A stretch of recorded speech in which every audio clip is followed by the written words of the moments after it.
Hi, welcome to Keeping It Simple with Myranda and Jenel. Yay, we're so happy and grateful to have you here. My name is Myranda Reimer. I'm a physiotherapist with a special focus on women's health and lots of other interests underneath of that, including strength and conditioning, as well as helping support ladies through transitional times in their life, all the way from puberty through pregnancy into menopause. And that's something that Jenel is very much a wise woman on. So I'd love to introduce you here. Yay! Yeah, my name's Jenel Maruk, and I'm a registered massage therapist and birth worker. I've been doing it for 12 years. And Myranda and I actually met at a women's coaching lunch, and then our friendship grew over connection around women's health, specifically birth and postpartum. And so we always get together and go for walks and hang out, and then we're like, wow, so many other women should be hearing the stuff that we're just talking about as we stroll around the river.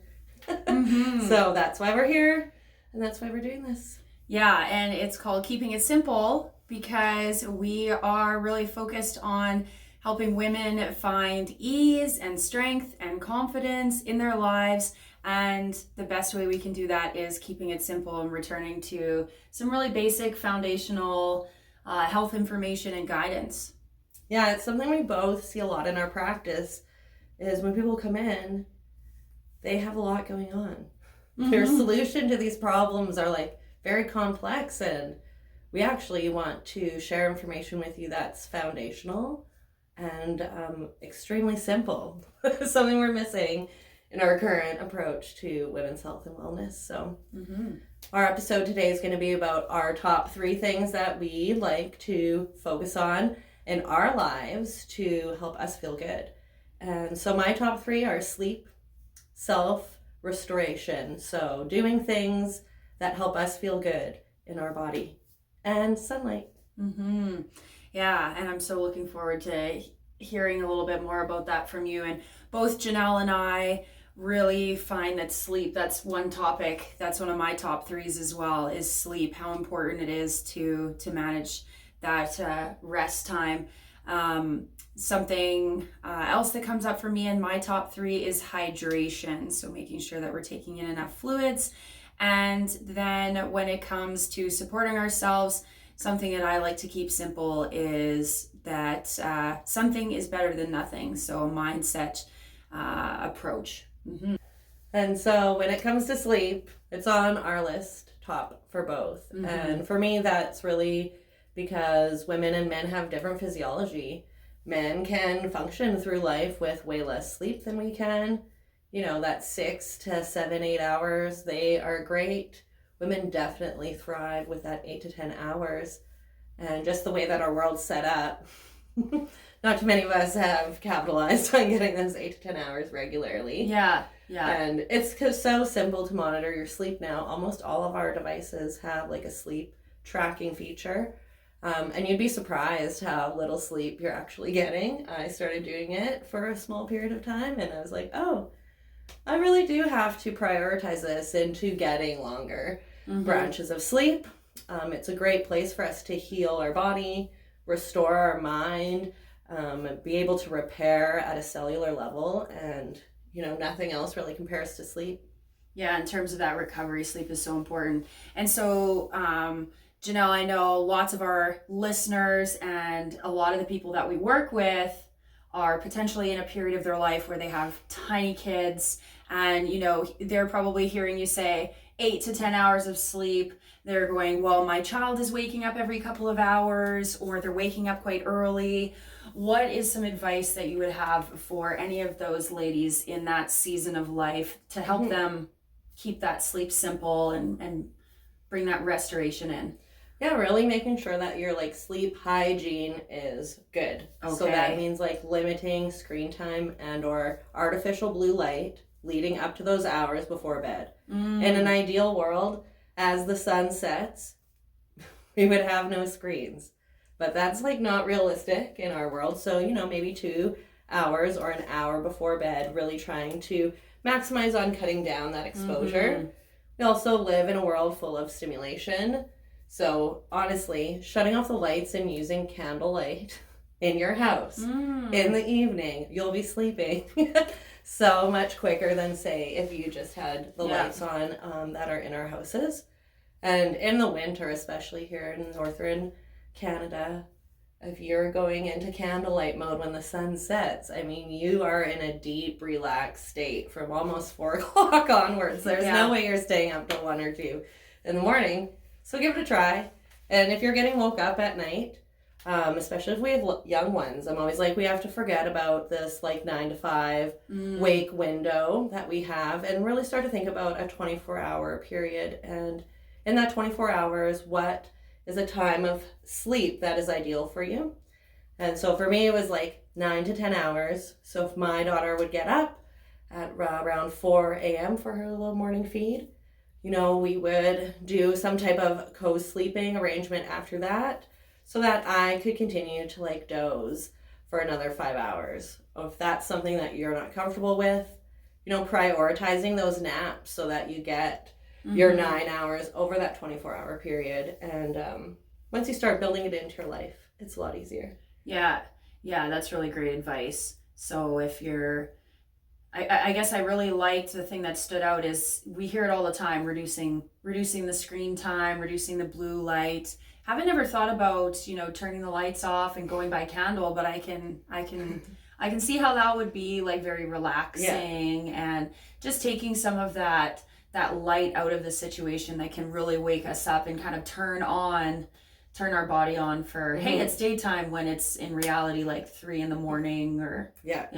and if you have digestive issues, eating by candlelight takes away almost all of them because it slows us down, forces us to eat slower, changes everything. Oh my gosh, we're gonna have so many things to talk about in the future. And it's simple. That's like the craziest part. We're like, what candles? Like I have them around my house. I never thought to light them in the evening. Just for sleep. I think one of the big reasons why I have sleep as my number one is exactly what you shared.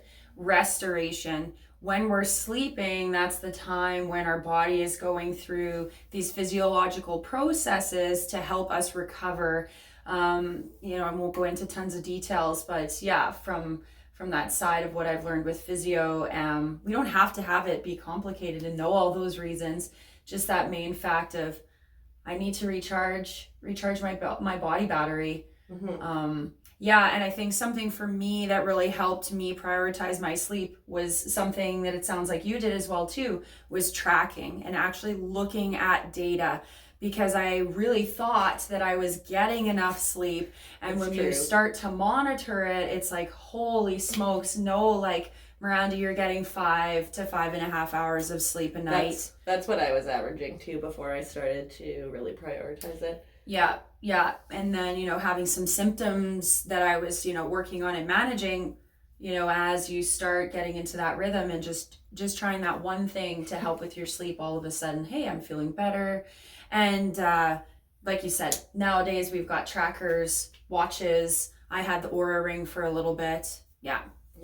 Super easy to track your sleep.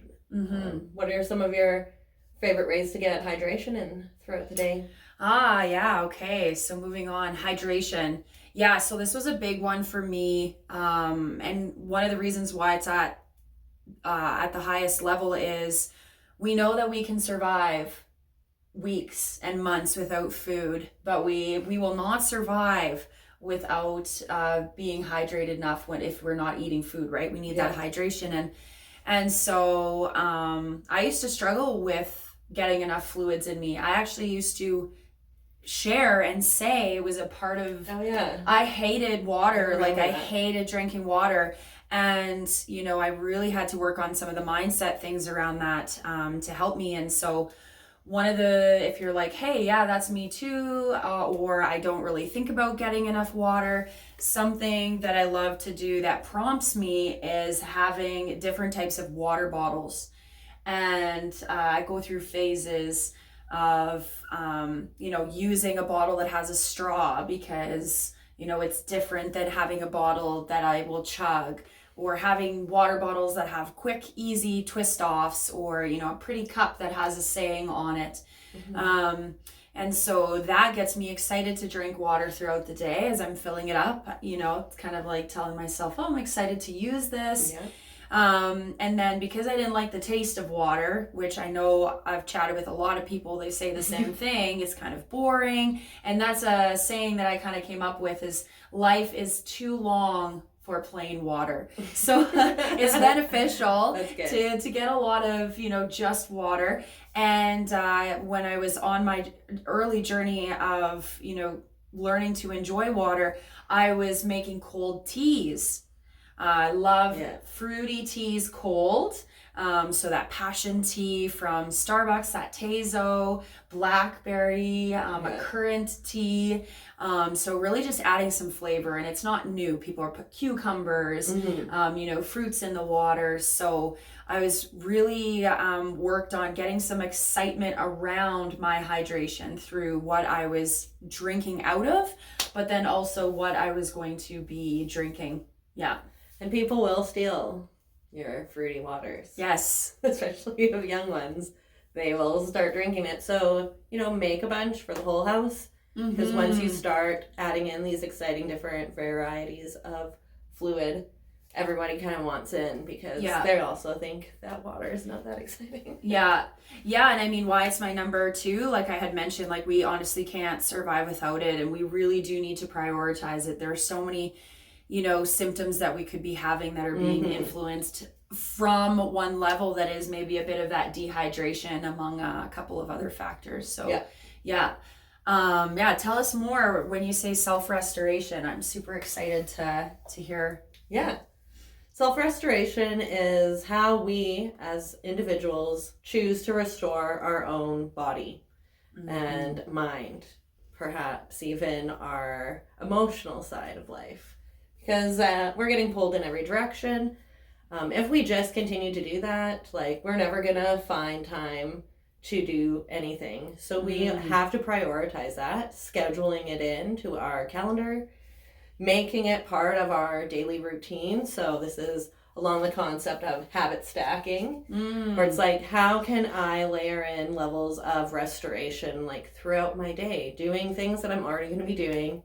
And that's really how I started to layer in and do a lot of fine-tunement in my daily life. Maybe wanting to slowly change things in my diet, choosing one thing that month, sprinkling it in. Maybe, I want to be doing some more self-massage or doing some yoni steams or self-oiling work, a little bit of fitness movement, whatever self-restoration is for you. Maybe it's laying there and reading a book.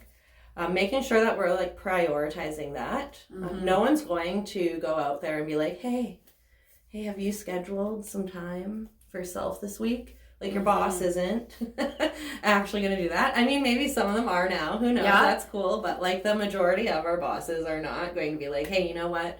You need to prioritize a couple hours to read this week. Yeah. So we're telling you instead. You. You have to do it yourself. You have to center your care, especially as a woman in the world. No one else is doing it for us. No one else in our family. Our kids aren't. Maybe as they get older, they might be like, hey, Mom, you look stressed out. You should go do something for yourself. But when they're little, you don't have that. And so we really have to prioritize that for us when we're busy, maybe in school, working a lot of jobs. We do have to schedule in that time for ourselves. And again, keeping it simple makes it so that we can do it. We usually make these ideas up I could never give myself a massage when my shoulder's sore at home. I don't know what I'm doing. Honestly, if it hurts and you rub it and it feels good, that's great. You could also use massage tools, balls, hot water, cold water, ice, movement. There's so many different varieties of self-restoration, and it's really just about having fun, exploring what feels good for you, and getting curious, because maybe it's something you never thought of that you're gonna love the most, like crocheting or something. Yeah. I just recently got into crocheting. Yeah, so when you were in the process, or you're thinking about, okay, I'm going to create some space for myself tomorrow evening, maybe at my lunch hour, how do you kind of decide what what you might choose in that moment. Yeah, sometimes you might have read about it or just heard us talk about, like Myranda might share a movement on her story or something that you're like, oh, I'm going to try that. You might, as you get into these classes and videos that we're going to share about, might be an idea in there. One of my favorite easy things to do is like self-oil massage. It's an Ayurvedic medicine that they practice where like every day before you bathe, you massage yourself with oil and it should be warmed. Yeah. And, you know, as you rub that oil on, you are like, yeah, I love my body. I'm loving on my body and tending to it. Do we do that as a culture? Not too much. Even something as simple as like a belly massage, which we could probably do every day, and laying in bed as we wake up, going to sleep at night. But culturally, we've just never been taught these simple techniques on how to like bring thriving wellness into our system versus being like, oh, I'm so tight and sore. I'm going to take this medication and like lay in bed. You know, we could just choose a different way. And, you know, if it doesn't work the first time, that's fine. Throw it out. Yeah. Do something totally different. Yeah. Because just like exercise, what works for some people, other people don't find it enjoyable. Yeah. And something that you had shared before we actually got on recording was that, you know, something that helped you come to these techniques. Like, how do I know that, you know, this is going to be helpful for me? And you just said, you just keep it simple. Just like sit with yourself for a moment, and whatever comes to your mind, it can be just that easy of going, yeah, you know what, I'm just going to take a couple of deep breaths here. I'm going to sit here. I am going to lay in bed, and as I'm waking up, you know, gently touch my abdomen. And I think something that's really surrounded that self-restoration and self-care talk is sometimes we view things then as well, I can't just massage my belly for a minute. I have to set aside like 15 or 20 minutes. And my second thing is, or my third thing, I guess, would be that we want to view our ability to care for ourselves across this spectrum of 0 time all the way to all the time in, you know, 20 minutes, an hour, right? And it's very much this like messy middle, but we can find that middle ground and really come at self-restoration. You know, you had mentioned sunlight, I talked about hydration, you know, and all these things as just like, well, maybe 30 seconds is enough right now. Yeah. You know, maybe me just increasing my water by half a cup a day for 2 weeks is enough right now. So this mindset approach that helps me keep things simple is reframing any self-talk that comes up and says, well, you don't have time for that. Okay, hold on a second. What about a 15-second stretch? What about, like I said, increasing your water by half a cup? So taking this all or something approach, and it's tricky. It's very tricky when you get started, but it's also really simple because it's just like, okay, what can I do for myself in these 30 seconds or 2 minutes? Yeah. And sometimes it's the simplest things that help us feel the best, like a gentle touch to our shoulder that's sore, touching our abdomen when we're feeling crampy and upset, you know, taking a moment and having that sip of water before you move on to your next task. Yeah. And because we live in a consumer culture mindset where we're always lacking something, it's also another story we spin around like, oh, I don't have X, Y, or Z to do this. No, they're just trying to sell you that. All of these self-restoration techniques are like free. Like they're just there because we live on Earth. Good food, sleeping, you know, sunlight. Like I said, my third point, it's so valuable to us as humans to have natural light versus the artificial light that we usually see all the time. In the summer, it's pretty easy for us here in Canada to get enough sunlight. But in the winter, based on how our lives are scheduled, we're almost always in a building during sunrise and during sunset. And so part of my self-restoration plan is to seek out that morning sunlight, that evening sunlight. One, because it's going to help regulate my sleep.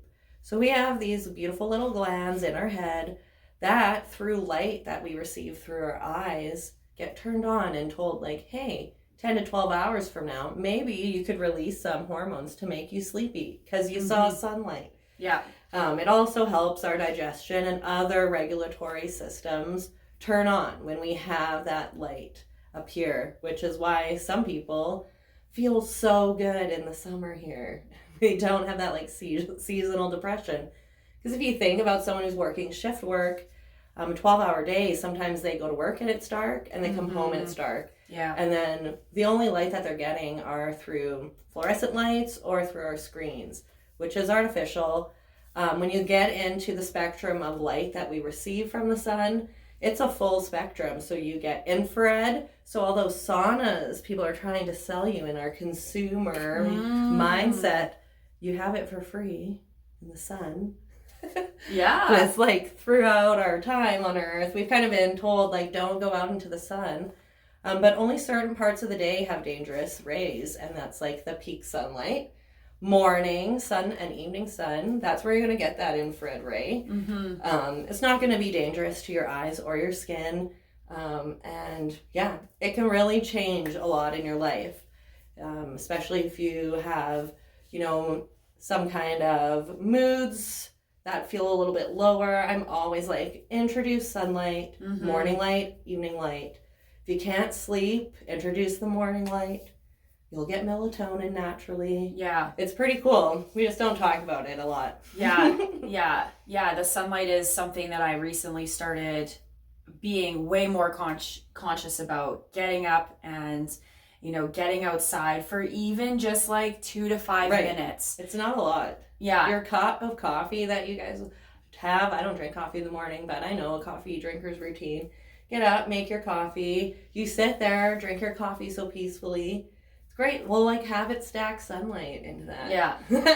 Just sit on the deck. On your lunch break. In the winter, it's a little harder. You got to bundle up. Yeah. But it's worth it. And, you know, there's ways to make cold more enjoyable too. We'll talk later about that. Yeah. So, when it comes to your top 3,